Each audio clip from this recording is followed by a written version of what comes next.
जय हिंद साथियों, आज आप लोग के लिए लेकर के आए हैं मैट्रिक्स 12 क्लास के लिए एनसीईआरटी मैथ का ऑब्जेक्टिव है। हाँ दोस्तों, आप लोग जो क्रैश को शुरू हुआ था इस चैनल पे, जो आपके इन्वर्स ट्रिग्नोमेट्री फंक्शन का टोटल ऑब्जेक्टिव क्लियर कर दिए हैं। आप लोग नहीं देखे तो जरूर देख लीजिएगा, क्योंकि वहाँ से आपका एक नंबर भी छूटने वाला नहीं है अगर आप पूरा वीडियो देख लेते हैं तो। 4 वीडियो हुआ है पार्ट 4 तक के, जिसमें इन्वर्स ट्रिग्नोमेट्री फंक्शन का टोटल क्लियर कर दिए हैं।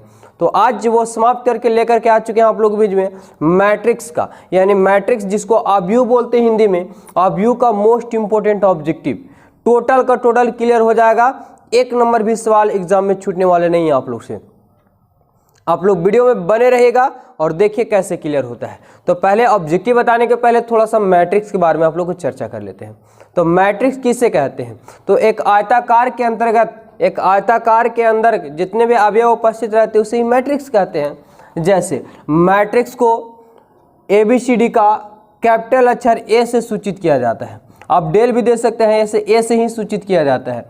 तो क्या पढ़े कि एक आयताकार के अंतर्गत, एक आयताकार के अंतर्गत उपस्थित अंक को ही क्या कहते हैं? मैट्रिक्स कहते हैं। एक आयताकार के अंतर्गत, एक आयताकार के अंदर उपस्थित अवयवों को ही क्या कहते हैं? उचित समूह को ही मैट्रिक्स कहते हैं। मैट्रिक्स को A द्वारा सूचित किया जाता है।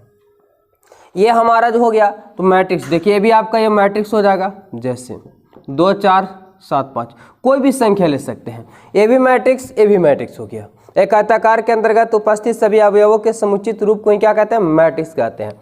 अब बात रहती है इसमें भी कि टोटल ऑब्जेक्टिव कैसे क्लियर करें, क्योंकि बहुत टाइप के ऑब्जेक्टिव होते हैं। तो कोई बात नहीं, घबराए नहीं, टोटल क्लियर हो जाएगा। अभी तो टेलर है, पिक्चर अभी बाकी है। देखिए इसमें जो होगा तो सबसे पहले रो और कॉलम को हमें पता करना पड़ेगा। तो रो को पंक्ति बोलते हैं, ये पंक्ति हो गया। ये भी आपका क्या हो गया? पंक्ति मतलब पड़ा हुआ, कॉलम मतलब खड़ा हुआ। आप सिंपल से याद करते हैं कि रो मतलब पंक्ति, पंक्ति मतलब पड़ा हुआ, कॉलम मतलब अस्तम खड़ा हुआ। क्लियर? तो प्रथम पंक्ति, द्वितीय पंक्ति और तृतीय पंक्ति। आप बड़ा याद करना कन्फ्यूजन हो जाता है, इसलिए इसे शॉर्ट तरीका से बोलते हैं कि रो तो R से स्टार्ट होता है, ROW, इसलिए R1 R2 और ये हो गया R3। अब जो हल और रो के साथ वही कॉलम के साथ हुआ, तो कॉलम कॉलम कॉलम। तो देखिए 1 कॉलम 2 कॉलम और 3 कॉलम। कॉलम मतलब अष्टम। तो क्या करेंगे इसे? प्रथम है तो C1 C2 और ये C3। याद रखिएगा यहाँ पे कोटि लिखाता है, कोटि। जैसे हम अभी वर्णन कर रहे हैं सिर्फ आप लोग के, कोई सवाल ले लीजिए, कोई दिक्कत नहीं है। जैसे ये तो रो हो गया, तो यहाँ पे हमारा कितना वाला मैट्रिक्स है?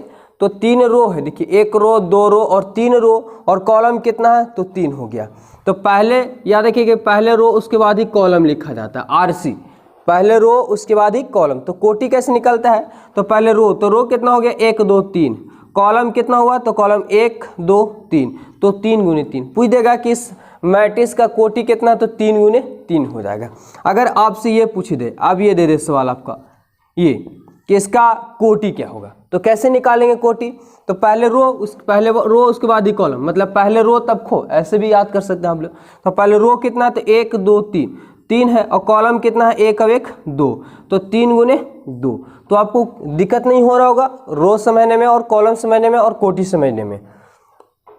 क्लियर? देखिए यहाँ हमारा कोटि कितना दिया हुआ? तो रो भी 2 है और कॉलम भी कितना? 1 और 1 2 है, तो 2 गुने 2 दिया हुआ है। इसे आप क्या बोलेंगे? तो R1, ऐसे क्या? R2। ये क्या हो गया हमारा? C1। ये क्या हो गया? तो C2। कोई दिक्कत नहीं हो रहा होगा। तो रो और कॉलम समझ में आ गया, कोटि समझ में आ गया। अब इसमें बात रही कि कभी कभी आपको मान ज्ञात करने के लिए देता है, कभी कभी आपका एडज्वाइंट भी पूछ देता है, सहखंड भी पूछ देता है। कैसे ज्ञात किया जाता है? तो देखिए सबसे पहले इसी सवाल से लेकर के चलते हैं। आपको सहखंड या एडज्वाइंट पूछ दे तो ABCD का स्मॉल लेटर से सूचित किया जाता है और इसे स्मॉल IJ से सूचित किया जाता है, I और J।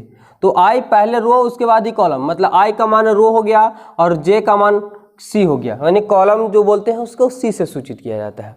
तो IJ से सूचित किया जाता है एवरा। अब देखिए IJ जो हो गया यहाँ पे, ये आपको निकलेगा IJ। तो इसके निकालने के लिए IJ तो लिख दिए, लेकिन कौन सा अगर आपसे पूछ दे कि A में, मैट्रिक्स A में, मैट्रिक्स या डेट कीजिए कि A में, तो A में, A हमारा ये मैट्रिक्स दिया हुआ अगर पूछ दे कि A 2 3, तो कहने का मतलब क्या हुआ कि 2 3 आपसे क्या पूछा है, बस सिंपल सा समझ लीजिए कि I को R और J को क्या बोलते हैं, C कहते हैं। आगे वाला R का मान होता है, पीछे वाला C का मान होता है। तो आपसे 2 3 पूछा है, इससे हम लेकर के चल रहे हैं। तो कहने का मतलब कि दूसरा रो, देखिए पहला रो उसके बाद ही कॉलम, तो दूसरे रो का तीसरा कॉलम, दूसरे रो का तीसरा कॉलम, दूसरे रो का, ये R का मान ये C का मान हो गया, तो दूसरे रो का तीसरा कॉलम, दूसरे रो कौन हो गया, तो देखिए दूसरा रो है, ये दूसरे रो जहां पे कटेगा आपका वही हो जाएगा। देखिए यहां से काट लेते हैं, दूसरे रो कॉलम का मतलब तीसरा कॉलम, पहला दूसरा तीसरा, ये कॉलम हो गया, तो इस बिंदु पे कट रहा है, तो ये बिंदु आपका क्या हो गया, 6 हो जाएगा। यही आपका चला है, शाखंड निकालना पड़ता है आपका, तो टोटल जरा से भी कन्फ्यूजन नहीं होगा। अगर मान लीजिए कि अगर आपसे पूछ दिया कि 3 और 2 पूछ दिया, तब अब इसका मतलब क्या हुआ, कहने का मतलब कि तीसरा रो और दूसरा कॉलम, तो तीसरा रो ये पहला रो है, दूसरा रो है, देखिए रो भी लिख दी है, तीसरा रो, तो तीसरा रो ये यानी ए वाला हो गया, कॉलम दूसरा, तो कॉलम ये पहला कॉलम, दूसरा कॉलम ये तीसरा कॉलम। तो आपको क्या पूछा था कि तीसरा रो कॉलम कैमा है, कॉलम कैमा, तो दूसरा कॉलम, देखिए नजर आ रहा होगा दूसरा कॉलम, तो ये दूसरा कॉलम यहाँ पे कट गया, इस बिंदु पे कितना कटा, 4 पे, तो ये आपका आ जाएगा कितना आंसर, 4। तो क्लियर हो गया होगा टोटल चीज। मैट्रिक्स किसे कहते हैं, तो एक आयताकार के अंतर्गत उपस्थित जितने भी अवयव रहते हैं उसके उचित समूह को, यानी टोटल समूह को ही क्या कहते हैं, मैट्रिक्स कहते हैं। मैट्रिक्स को कैपिटल ए से सूचित किया जाता है। उसके बाद कि आपका जो पड़ा हुआ रहता है उसे रो कहते हैं, जो खड़ा हुआ रहता है उसे कॉलम कहते हैं। कोटि निकालने के लिए तो आप पढ़ चुके कि पहले रो उसके बाद ही कॉलम, तो कितना रो है इसमें, तो 1 2 3, तो 3 रो कॉलम कितना है, तो 2, तो 3 गुने 2, अगर 3 रो 3 कॉलम रहेगा तो 3 गुने 3 कोटि हो जाएगा। क्लियर, हमको एडजॉइंट शाखाखंड किसी का भी वैल्यू पूछेगा तो हम आसानी से निकाल सकते हैं। और बाकी डिटर्मिनेंट से रिलेटिव जितने भी ऑब्जेक्टिव टोटल जैसे जैसे आपका आता जाएगा वैसे वैसे क्लियर करते जाएंगे। तो आप लोग सिर्फ वीडियो में बने रहिए, क्योंकि यहाँ से आप लोग के काफ़ी फायदेमंद होने वाला, ऑब्जेक्टिव एग्जाम में 1 नंबर भी छूटने वाला नहीं है आज के बाद, तो बने रहे आप लोग वीडियो में। चलिए दोस्तों, फाइनली तो हम ऑब्जेक्टिव आप लोग के बीच में ला चुके हैं। आप लोग को बोर्ड पे नजर आ रहा होगा क्वेश्चन क्या दिया हुआ है कि a बराबर 4a 0 और 5 और 1 दे चुका है, b बराबर दिया 16 0 5 1 दे चुका है। जहां a और b बराबर है तो a का मान क्या होगा, बड़ा सिंपल है।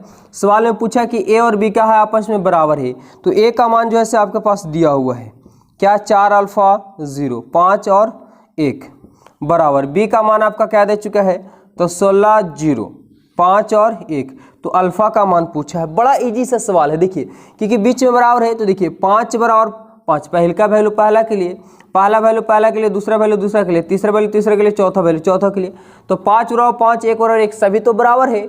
0 बराबर क्या होगा 0, तो फर्स्ट वाला वैल्यू फर्स्ट के लिए, यानी 4a बराबर कितना हो जाएगा 16, काटेंगे 4 चौका 16, यानी अल्फा का मान 4 हो जाएगा।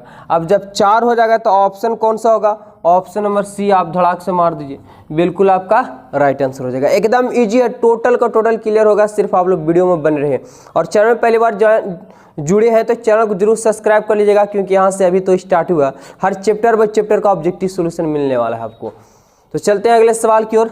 अगला सवाल आपको नजर आ रहा होगा स्क्रीन पे, सवाल है देखिए क्या बोला है।